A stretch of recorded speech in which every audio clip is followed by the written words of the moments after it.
Hoje no quadro Saúde nós vamos falar sobre a glândula tireoide, uma glândula localizada aqui na região do pescoço, que é responsável por produzir e distribuir hormônios importantíssimos que regulam o metabolismo e armazenam energia. Mas quando a tireoide não libera de forma adequada esses hormônios, alguns problemas de saúde podem ser bem graves. A gente vai ver na reportagem. Há 6 anos, o empresário Carlos Mesquita descobriu que sofre de hipotireoidismo. Ele teve sintomas que chegaram a atrapalhar no trabalho. Por isso, Carlos logo procurou ajuda médica. Sentia a falta de coragem, de ânimo e a dificuldade de perder peso. Aí eu sempre faço meus exames de rotina. Aí eu fiz o exame e constatou que eu tinha a hipo. O hipotireoidismo é um dos 2 tipos de doenças que afetam a glândula tireoide. Ela tem a forma de uma borboleta e fica localizada na parte da frente do pescoço. A outra doença que atinge a glândula é chamada de hipertireoidismo. Pelos nomes, é fácil entender a diferença entre as doenças. Na hiper, acontece a produção exagerada de hormônios, e na hipo, exatamente o contrário.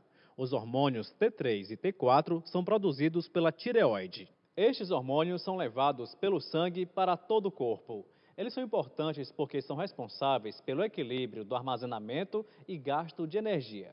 Existem vários sintomas para identificar os 2 tipos da doença. Por isso, é necessário ter o diagnóstico preciso pelo profissional da área. No hipertireoidismo, podem aparecer aumento do volume da tireoide, coceira generalizada, fraqueza muscular, palpitações, colesterol baixo, hipertensão, aumento da glicose, diarreia e amnésia.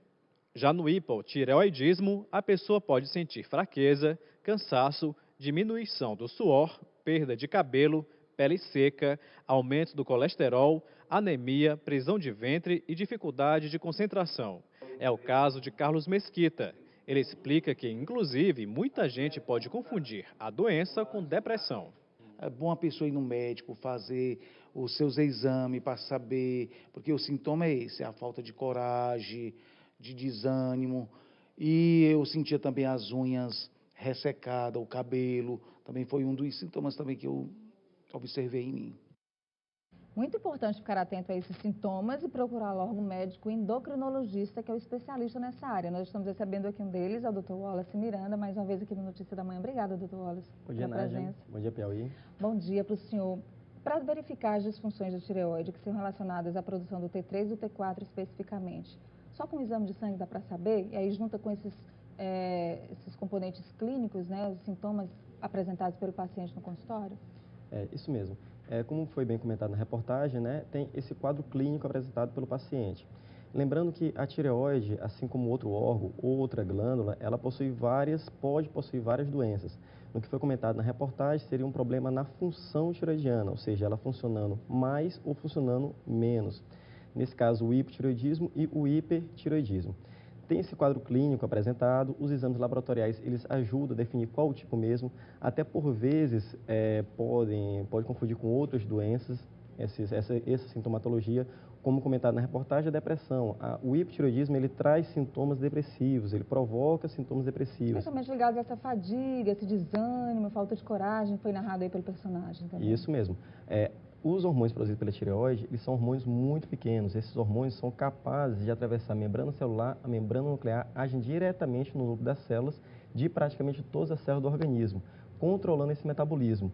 Ou seja, quando nós temos um excesso desse hormônio, nós temos um aumento do metabolismo. Quando nós temos uma falta desse hormônio, nós temos uma redução do metabolismo, provocando toda essa sintomatologia referida na reportagem. Existe alguma faixa etária específica para o aparecimento dessas disfunções? Existe uma faixa etária mais específica e existe também uma diferença entre os sexos. Geralmente é uma doença que acomete as mulheres na idade adulta jovem, volta lá dos 30, 40, até uns 50 anos mais ou menos. E ela chega a ser 10 vezes mais prevalente na mulher do que o homem, em alguns estudos.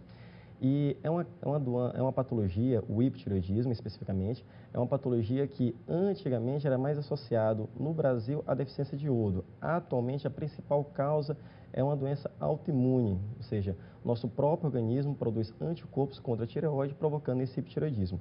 De maneira ainda mundial, a principal causa dessa doença é a deficiência do iodo. E o tratamento, doutor? O tratamento é com a reposição dos hormônios tireoidianos, no caso do hipotireoidismo, ou com medicação que suprima a produção dos hormônios tireoidianos, no caso do hipertireoidismo. Mas é um tratamento tranquilo, que dá certo, bons resultados? Isso. Quando o tratamento é bem seguido pelo paciente, aí sim nós encontramos geralmente bons resultados.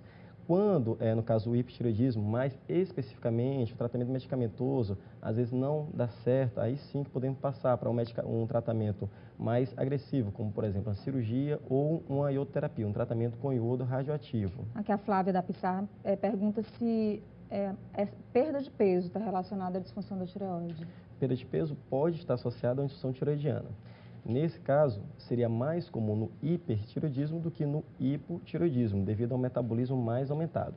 Por vezes, acontece desse metabolismo mais aumentado, a pessoa ter mais fome e acabar se alimentando bastante. Então, ela acaba não perdendo peso, mas é mais característico do hipertireoidismo mesmo do que do hipotireoidismo. O metabolismo fica mais acelerado. Fica muito acelerado. E no caso do hipertireoidismo, a Maria pergunta se pode dar problemas no aparelho urinário.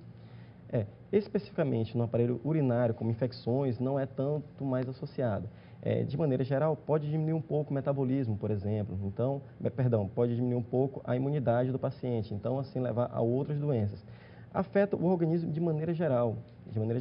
Até, como foi comentado também, prejudica a glicemia. Então, o paciente, se já tem diabetes, tem um hipertireoidismo, dá uma desregulada, propicia uma infecção urinária por causa disso. Então, está tudo bem associado. Impressionante, né? 2 hormônios ali tão importantes que acabam mexendo com o corpo todo. Exatamente. Obrigado, doutor Wallace Miranda, que é médico endocrinologista, participando aqui com a gente do Notícia da Manhã. Daqui a pouco você pode rever, inclusive, esse nosso vídeo, nossa entrevista na página do Notícia da Manhã no cidadeverde.com.